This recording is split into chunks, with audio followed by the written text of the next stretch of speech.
10th का हिंदी व्याकरण study करेंगे बच्चों, जिसमें हम स्टडी करने वाले हैं संधि। मेरे प्यारे बच्चों, आज की क्लास होने वाला है संधि के ऊपर, और ये जो आपका वीडियो बन रहा है ये आपका पार्ट 4 वीडियो है, जिसमें आप स्टडी करेंगे विसर्ग संधि के बारे में।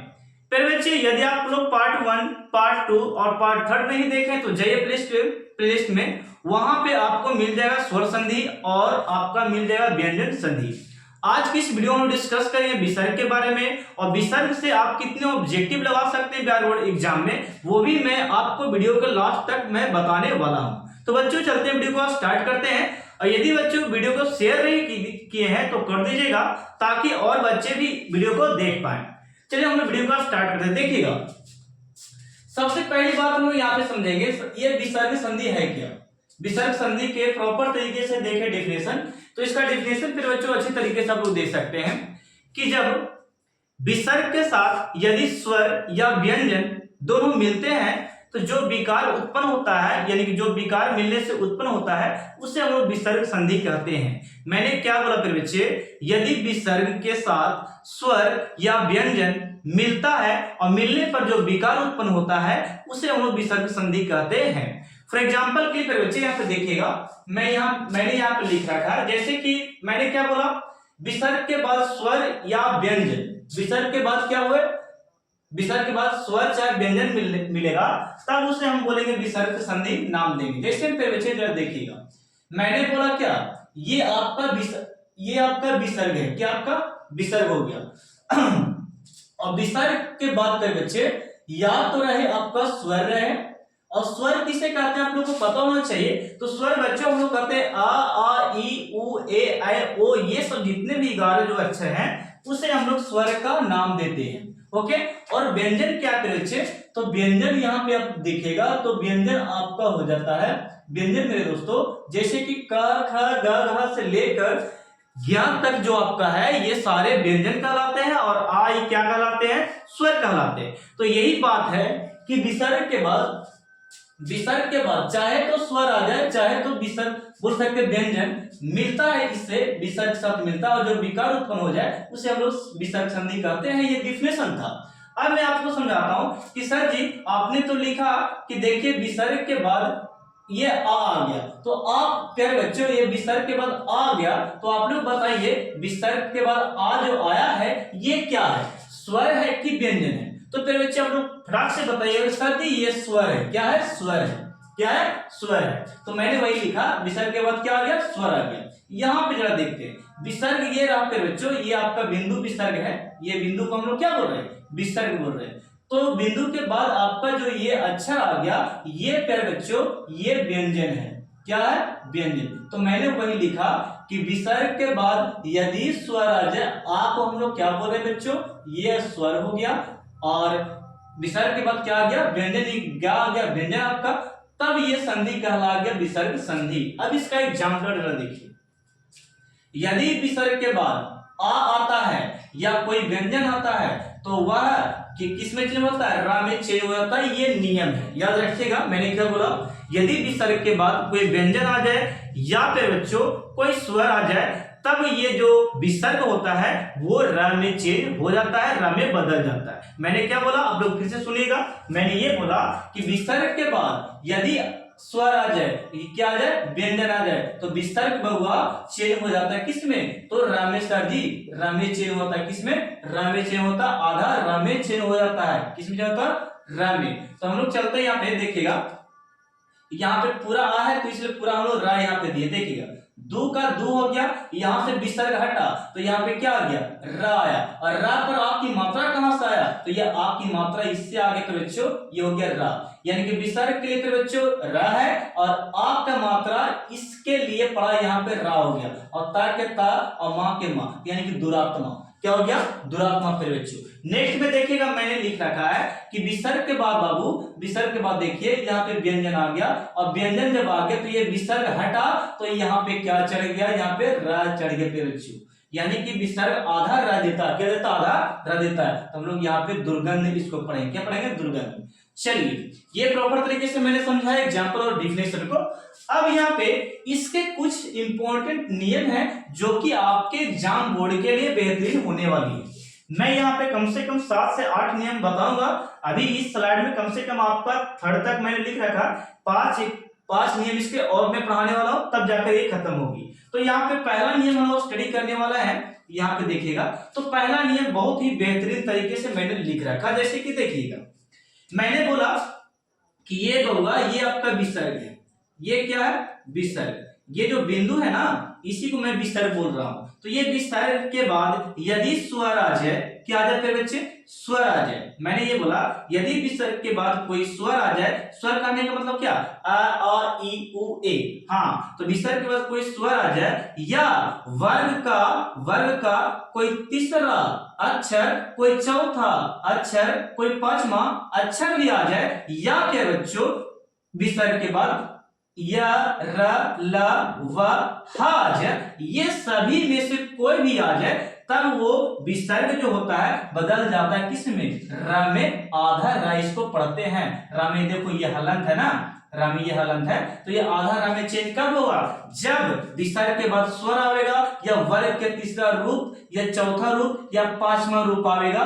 या ह तक आएगा, ये सब में से कोई भी आएगा तो क्या चेंज हो जाएगा, विसर्ग ये र में चेंज हो जाएगा। अब तीसरा चौथा क्या बोल रहे हैं सर, तो तीसरा चौथा जरा सुनिएगा, जैसे कि मैंने लिखा क ख ग घ अन्न, तो इसमें तीसरा वर्ग कौन वाला हो गया, 1 2 3, ये तीसरा वर्ग हो गया, इसलिए मैंने तीसरा बोला। तीसरा या चौथा या पांचवा, ये वर्ग यदि रहता है, ये तीनों में से कोई रहता है तो चेंज हो जाएगा, विसर्ग किस में चेंज हो जाएगा, र में चेंज हो जाएगा। बात को समझ पाए। यदि मैंने लिखा च छ ज झ, यहाँ पे बच्चों तो क्या बोलता है कि विसर्ग के बाद यदि तीसरा, यदि चौथा, यदि पांचवा अक्षर आ जाए तो ये जो विसर्ग है चेंज हो जाएगा र में। तो आप लोग समझ गए होंगे मैं क्या बोलना चाहता हूं। फिर अब एग्जाम्पल को देखते हैं। देखिएगा, मैंने यहाँ पे एग्जाम्पल लिख रखा, जैसे कि नी के बाद फिर बच्चों, नी के बाद आपका विसर्ग लगा हुआ है, यानी कि यहाँ पे विसर्ग के बाद हम लोग को अक्षर देखना होता है, ये स्वर है, क्या है, स्वर। तो मैंने लिखा विसर्ग के बाद स्वर आएगा तो विसर्ग किसमें चेंज हो जाएगा, र में। तो यहाँ पर भी देखिएगा, विसर्ग जो है, विसर्ग के बाद आ गया यानी कि स्वर आ गया, तो ये विसर्ग चेंज हो जाएगा र में। यानी फिर बच्चों यहाँ पे लिख सकते हैं आप नी के नी, सर जी मैंने लिखा नी के नी, और ये जो विसर्ग है वो हट के यहाँ पे र का सेंस दे दिया, र बन गया। और ये आपका देखिए आ है तो र बनेगा ना, आ है तो र बनेगा, रा किसका रूप है, आ का है तो निर हो गया, और ये थक, यानी कि ये हो गया आपका निर्थक मेरे बच्चों, क्या हो गया, निर्थक। तो एक हिसाब आप लोग बना चुके हैं। नेक्स्ट में देखिए, विसर्ग है, विसर्ग के बाद यहाँ पे आ गया आ यानी कि स्वर आ गया, तो फिर बच्चों यहाँ से हटा दो, यहाँ पर से यानी कि दू मैंने लिखा, विसर्ग को हटाएंगे तो सर जी ये वाला हो जाएगा, ये जो यहाँ पे लगाएंगे र पर आ की मात्रा, तो ये रा यानी कि विसर्ग के लिए आ गया र, और आ की मात्रा था तो आ दे दिए, आपकी मात्रा लगा दिए, अत्ता अमा विरात्मा, क्या हो गया, दुरात्मा। यहाँ पे क्या हो गया, दुरात्मा। ओके, नेक्स्ट पे बच्चों यहाँ पे ध्यान दो, मैंने लिखा है कि नी है, पे बच्चों क्या है, नी। मैंने यहाँ पे लिखा नी मैंने लिखा, और विसर्ग को हटाएंगे सर जी, तो विसर्ग के हटाने पर यहाँ पर तो आ नहीं है, आ नहीं है, इसका मतलब आधा र होगा, क्या होगा, आधा र। देखिएगा, यहाँ आ था तो यहाँ पूरा र लिखा गया, यहाँ आ था तो यहाँ पूरा रा लिखा गया। ओके, और यहाँ पे आ नहीं है, इसका मतलब यहाँ पे सर, यहाँ पे केवल आधा र होगा, इसलिए मैंने आधा र का सेंस लिखा। ठीक है, विसर्ग किस में चले होगा, आधा र में चलेगा। यहाँ भी आ नहीं है, यानी कि यहाँ भी आधा र पड़ेगा, यानी कि यहाँ पे लिखेंगे आसी, विसर्ग हट गया। अब यहाँ पे विसर्ग के लिए हम लोग लिखेंगे र, क्या लिखेंगे र, और ये वाद के वाद, आशीर्वाद। ओके, चलिए समझ गए आप लोग। दू के दू मेरे बच्चों, दू के दू हो गया, यहाँ पे दू का दू मैंने लिखा, और यहाँ पे विसर्ग के लिए र दीजिए ऊपर में, दुर्जन, क्या हो गया, दुर्जन। विसर्ग हटा, यहाँ पे र चढ़ गया। ठीक है, ये दुर्जन हो गया। आप लोगों को समझ में आ रहा है, मुझे कमेंट में बताइए बच्चों, ताकि मैं देख पाऊं कि आप लोग की एक प्रॉपर तरीके से दिमाग में जा पा रहा है कि नहीं, समझ पा रहा है कि नहीं। ठीक है, मेन मुद्दा ये है कि आप लोगों को समझ में आना चाहिए, ताकि ऑब्जेक्टिव आप सही से कर पाए। यदि नहीं समझ में आता है तो पढ़ाने से यहाँ पे कुछ फायदा नहीं। चलिए नेक्स्ट बात है, यहाँ पे मैं लिख रहा हूं नियम 2 में यहाँ पे है, नियम 2 में मैं लिख रहा हूं कि नियम 2 आपका बताता है कि यदि फिर बच्चों विसर्ग के बाद, सॉरी यहाँ पे 2 में मैंने लिखा है, विसर्ग के पहले या विसर्ग के बाद यहाँ पे जरा पहले वाला समझ लेते हैं। विसर्ग के पहले यदि फिर बच्चों ई रहे या ऊ रहे। ई का मतलब सर जी, ई का मतलब चाहे नी का रूप, देखिए ये नी मैंने लिखा तो समझिए कि ई है, ये ई की मात्रा है। यदि मैंने फिर बच्चों पी लिखा तो समझिए छोटी है। मैंने फिर बच्चों ची लिखा तो ये समझिए कि ई है। और फिर बच्चों ऊ की मात्रा में कौन कौन आ जाएगा सर जी, तो ये आ जाएगा कु आ जाएगा, और आ जाएगा पू आ जाएगा, और यहाँ पे चू और यहाँ पे टू, ये सब ऊ की मात्रा वाला है। तो वही बोलता है कि विसर्ग के पहले यदि कु रहे, ऊ रहे, टू रहे, सु रहे, ये सब जितना भी रहे, ये सब ये दे रहता है, तब तब तब तो छोड़ दो, बाद वाला भी समझ लेते हैं। तब विसर्ग चिन्ह होता है किसमें, सा में चिन्ह हो जाएगा। मैंने क्या बोला, यदि विसर्ग के पहले ई वाले शब्द ऐसे, ई वाले अक्षर रहे, यदि विसर्ग के पहले उ वाले अक्षर ऐसे शब्द रहे, ऐसे अक्षर रहे, सॉरी ऐसे अक्षर रहे, तो ये विसर्ग जो है वो चेंज हो जाएगा आधा स में। किसमें, आधा स में चेंज हो जाएगा, यानी कि ये वाला स में चेंज हो जाएगा। ठीक है, बात समझ पा रहे हैं।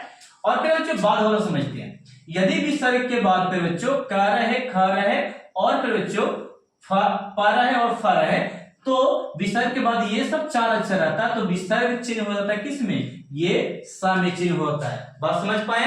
तो यहाँ पे नेक्स्ट में एग्जांपल देखिएगा, मैंने लिख रखा है कि सर जी ये जो विसर्ग है, विसर्ग के बाद क्या आ गया, तो वही तो मैंने बात समझाया, विसर्ग के बाद क्या आना चाहिए, का, तो विसर्ग के बाद क्या आ गया, तो विसर्ग किसमें चेंज, स में। तो यहाँ पे बनाइएगा फिर बच्चों मेरे साथ कि यहाँ पे सर जी आपने सिखाया क्या, दू के दू, और ये विसर्ग के बदले हम लोग आधा स लगाएंगे, आधा स, देखिए वाला स लगा दिए, आधा स, और ये कर्म, ये हो गया आपका दुष्कर्म। क्या बन गया शब्द, दुष्कर्म बन गया।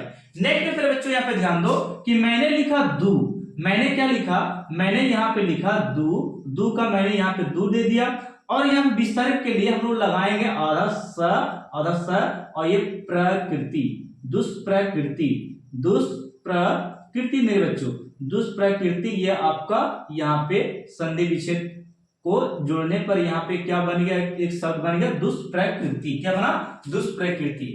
नेक्स्ट में बच्चों यहाँ पे ध्यान दो कि नी है, तो हम लोग यहाँ पे लिखेंगे सर जी, आपने बताया कि नी है सर जी, बहुत अच्छा, नी है, तो नी है, तो यहाँ पे जरा ध्यान दो, विसर्ग को हटाएंगे तो यहाँ पे फिर बच्चों यहाँ पे आपका आ गया स, और ये नि स कपट, निष्कपट मेरे बच्चों, क्या हो गया, निष्कपट, क्या हो गया, निष्कपट। विसर्ग को हटाना है, स को लगाना, विसर्ग को हटाना है, स को लगाना, विसर्ग को हटाना और स को लगाना, ठीक है। यहाँ पे आप लोग बताइए थोड़ा सा कमेंट सेक्शन में क्या होगा मेरे दोस्तों, यहाँ पे नी का नी हो गया, अब विसर्ग हटा तो ये आपका स लग गया निष्फल, क्या हो गया मेरे बच्चों, निष्फल, ये हो गया, क्या हो गया, निष्फल, ये हो चुका है। तो चलते हम लोग, ये आपका था क्या, ये नियम 2 का मैंने यहाँ एग्जांपल समझा दिया, और कुछ कुछ इसमें अपवाद भी होते हैं, यानी कि एक्स्ट्रा जो है वो बातें भी हम लोग समझ लेते हैं। जैसे मेरे बच्चों जरा ध्यान दो, अपवाद में क्या लिखता है, अपवाद में कहता है कि यहाँ पे देखिए कोई नियम कुछ भी नहीं, यहाँ पे कहता है कि विसर्ग के बाद ख रहेगा, तो विसर्ग के बाद ख रहेगा, तो इस बार वही लिखा जाएगा, इसमें कोई चेंजिंग नहीं है, इसमें कोई बदलाव नहीं है। यहाँ पे मैंने लिखा विसर्ग के बाद ख आ गया, और ये ऊ की मात्रा तो है, ये बात मैं बोल रहा हूं, लेकिन कुछ कुछ ऐसे शब्द हैं जो वही लिखा जाता है। ओके, ये आप लोग अपवाद में मैंने लिखा, कुछ कुछ ऐसे शब्द हैं जो इसको जोड़ दिया जाता है, केवल एक दूसरे से मिला दिया जाता है, तो इसको मैंने अपवाद में रखा। नहीं तो सर जी आप बोलते कि सर इसके लिए आप स क्यों नहीं लिखे, स लिखना चाहिए ना, तो स यहाँ पे लिखना चाहिए, तो स यहाँ पे लोग नहीं लिखे, इसलिए मैंने लिखा कि अपवाद में रखो कि ये कुछ कुछ ऐसे शब्द बनेंगे जिससे वही अक्षर आपको लिखा जाएगा, आप लोग याद रखें, ठीक ना। चलिए नोट्स को हम लोग समझ लेते हैं। क्या था नोट्स आपका कि यदि मेरे बच्चों आ के बाद विसर्ग आता है, क्या आता है, विसर्ग आता है। मैंने क्या बोला, यदि अ और आ के बाद विसर्ग आता है और उसके बाद का ख प फ आता है, यानी कि विसर्ग के बाद कह रहा है कि अक्षर रहे काची, आ रहे, आ मतलब क्या, जैसे क प ट च ल प, ये सब जितना रहे, या आ मतलब क्या, जैसे कि का पा चा टा भा बा, ये सब आ की मात्रा वाले शब्द रहे, यानी कि ये सब रहे, तो उसके बाद इसके बाद क्या होना चाहिए, विसर्ग होना चाहिए, क्या होना चाहिए, विसर्ग होना चाहिए। और कहता उसके बाद विसर्ग के बाद, यानी कि ये तो इसके बाद विसर्ग हो गया, ये अक्षर के बाद क्या होना चाहिए, विसर्ग होना चाहिए। और विसर्ग के बाद पे बच्चों का ख प ख रहे, तब क्या कहता है कि शब्द में कोई बदलाव नहीं होता है, जो रहता है वही बन जाता है। जैसे कि मैंने यहाँ पे लिख रखा है, जैसे कि पाया है और यहाँ पे पान है, पाया प्लस पान, ये कुछ भी इसमें परिवर्तन नहीं हुआ। क्यों नहीं बच्चे, क्योंकि ये विसर्ग हटा नहीं, इसलिए नियम यही है कि ये सब विसर्ग के बाद यदि बच्चों ये चार अक्षर रहेंगे तो कोई चेंजिंग नहीं होगा। जैसे कि यहाँ पे देखिए विसर्ग के बाद आपका क्या है, पा, तो पा है ना बच्चों, पा है यहाँ पे, तो कोई चेंजिंग नहीं हो गया। विसर्ग के बाद देखिए का, यानी का है क्या, विसर्ग के बाद का है तो कोई चेंजिंग नहीं। तो ये नियम ये नॉर्मल था जो कि मैंने बताया, ठीक है, ये वाला, ठीक है। चलिए नियम थर्ड में आप चलते हैं। नियम थर्ड आपका क्या कहता है, तो मेरे बच्चों थोड़ा सा ध्यान दो, नियम थर्ड भी इंपोर्टेंट है, इसको हल्के मत लेना।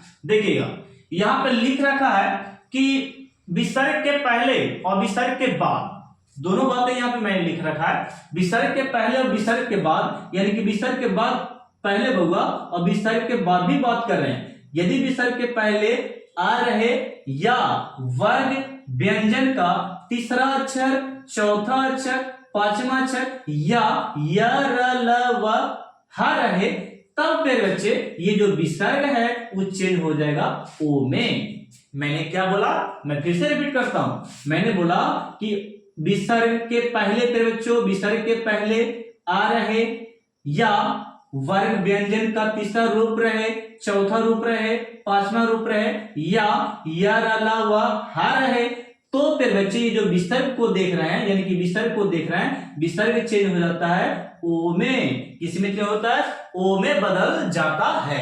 चलिए नियम को देख के हम लोग चलते हैं एग्जाम्पल में।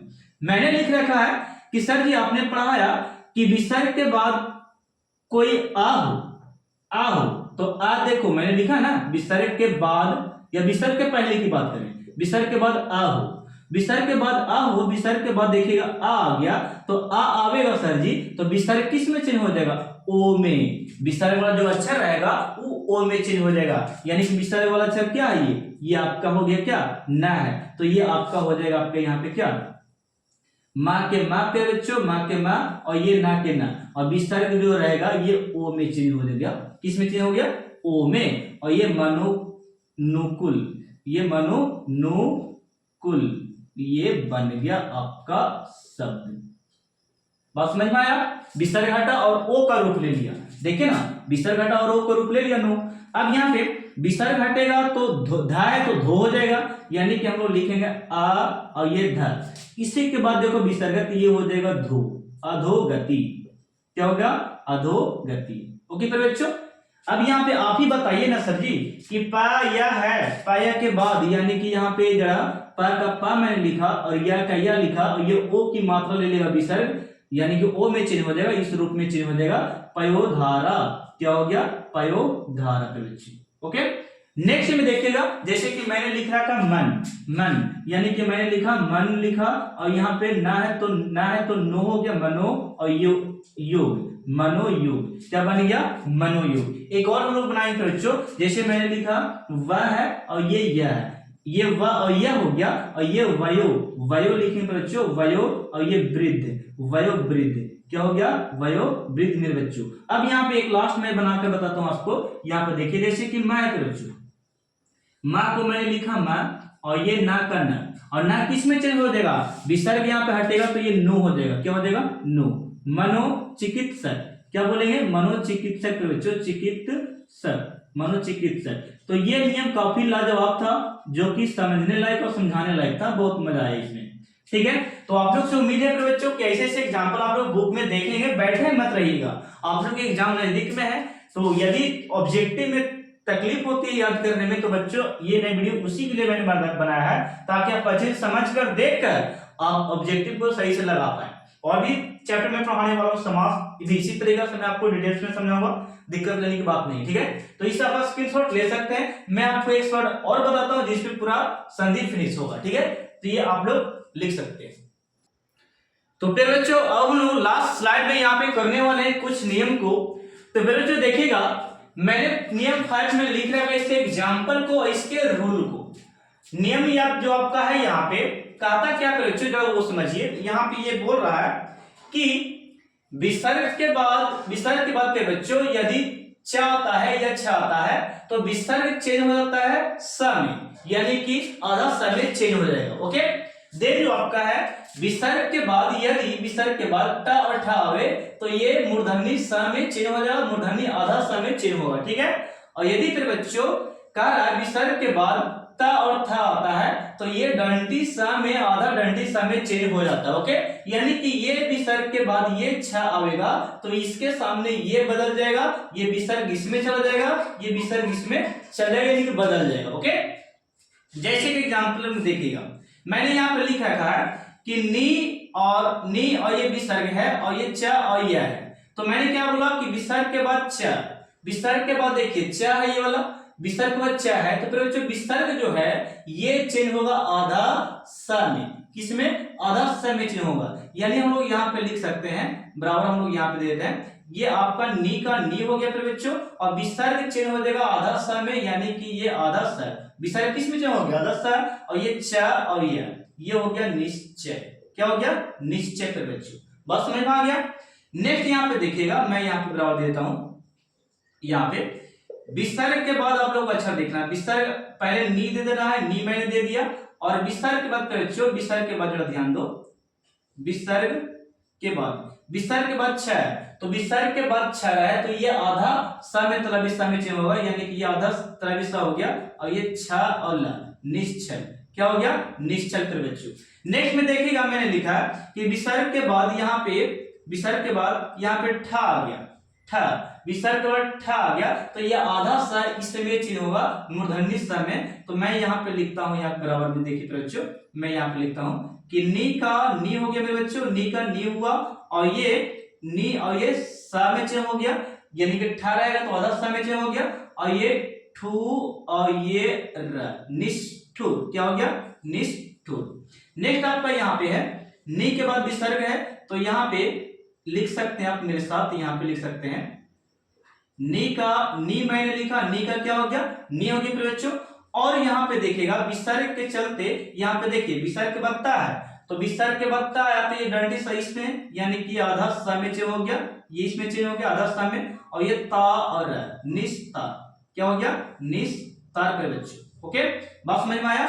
नेक्स्ट आपका है धा के मैंने यहाँ पे धा लिखा, और नू का मैंने यहाँ पे नू लिखा, तो विसर्ग के बाद ट आया है, विसर्ग के बाद ट, यानी कि ये वाला स आधा होगा, यानी कि हम लोग धनुष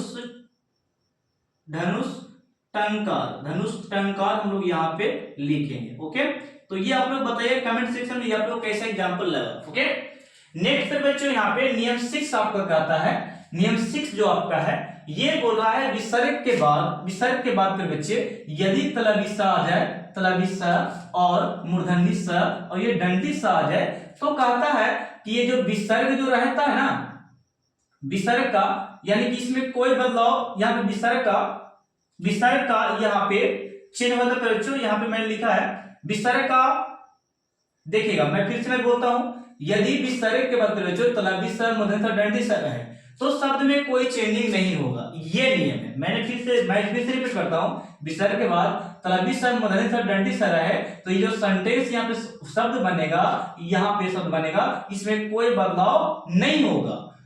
तो फिर बच्चों एक विधि और इसमें बताया गया है कि यदि लेकिन इसको और दूसरे तरीका से बनाते हैं तो कहता है कि विसर्ग के बाद वो जो आने वाला अक्षर होगा वो डबल हो जाता है, आने वाला जो अक्षर होगा विसर्ग के बाद वो डबल हो जाएगा, यानी कि विसर्ग के बाद यह है तो ये डबल हो जाएगा, विसर्ग के बाद ये है तो ये डबल हो जाएगा। तो मैं दो तरीका से आपको बता रहा हूं, जैसे कि मैंने लिखा यहाँ पे दो तरीका से, एक मैं यहाँ पे लिखता हूं जैसे कि दू और दू का दू मैंने लिखा, और विसर्ग का विसर्ग मैंने लिखा, और शासन के शासन, ये हो गया दू शासन।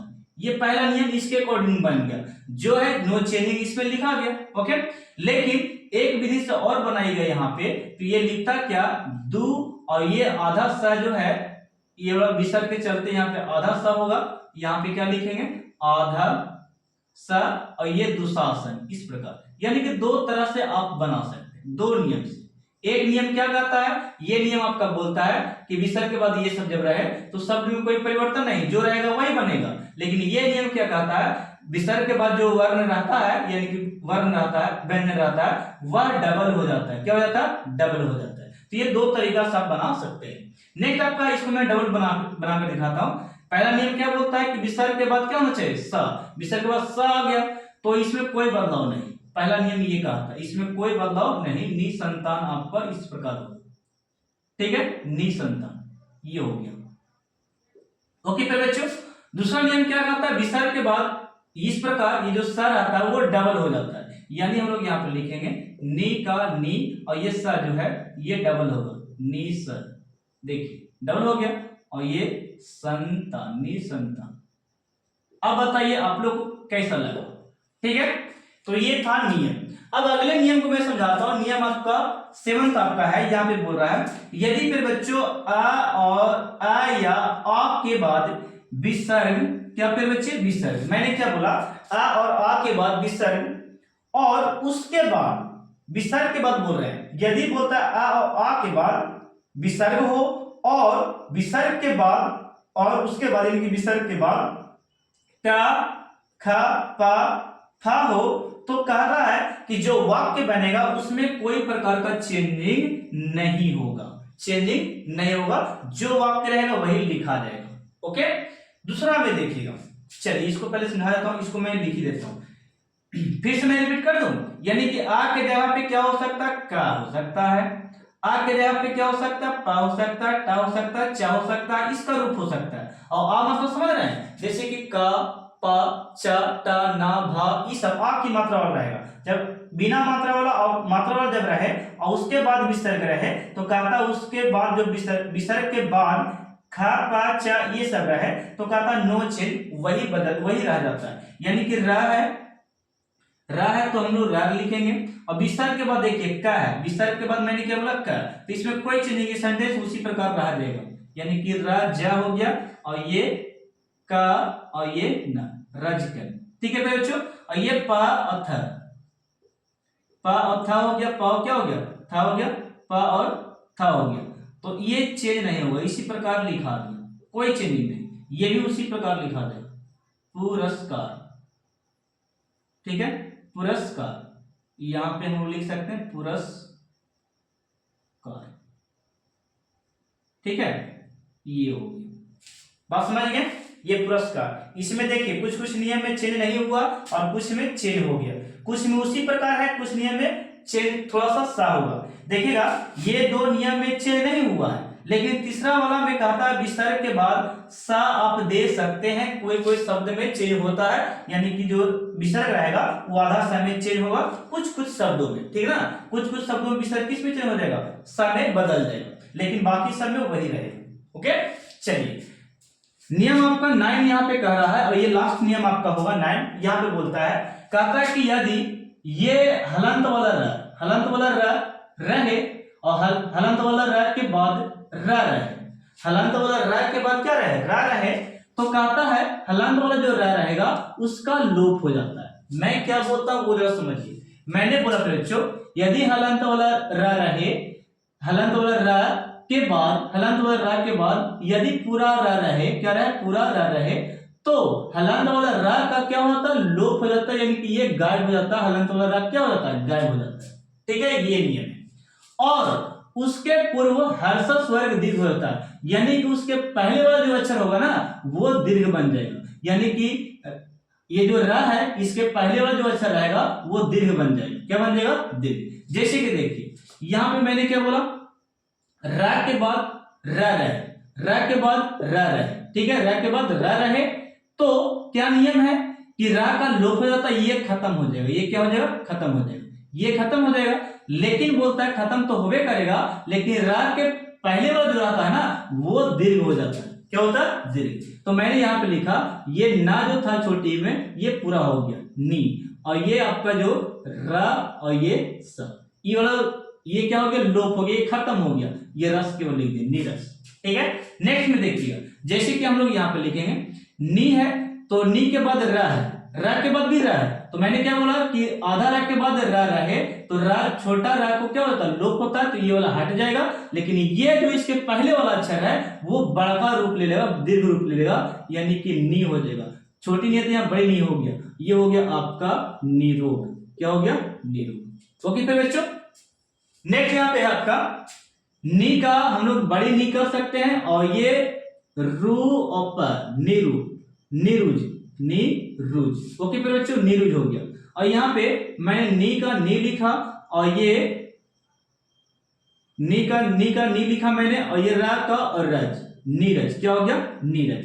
अब यहाँ पे अब क्या बोलता है, यही नीर के बदले, ये नीर देख रहे हैं जो ना, ये नीर जो देख रहे हैं आप, नीर के बदले आप विसर्ग भी दे सकते हैं। देखिए विसर्ग लगा हुआ है, रा हटा दिया। क्या किया? रा हटा दिया। तो रा हटा दिया यानी कि यहाँ पे नीर वाला शब्द था, ये विसर्ग वाला शब्द भी लिख सकते, कोई दिक्कत नहीं है। तो यही इसलिए मैंने लिखा कि नीर में रा के बदले विसर्ग दे सकते हैं। नीर में रा के बदले विसर्ग दे सकते हैं। मैंने क्या बोला? नीर में रा के बदले क्या? रा के बदले आप विसर्ग दे सकते हैं। तो देखिएगा रा रा रा रा सब में है, तो रा के जगह पे मैंने विसर्ग दिया, विसर्ग दिया, विसर्ग दिया, विसर्ग दिया। तो इस तरीके से भी शब्द होगा। लेकिन ये जो शब्द है ये सेम टू सेम बनेगा उसी के तरह। ये हो गया नीरस हो गया, ये आपका नीरज हो गया, यानी कि बनेगा उसी तरीका से। ये निरोग हो गया। क्या हो गया? निरोग हो गया। और मेरे बच्चों यहाँ पे ये आपका हो गया नीरुज।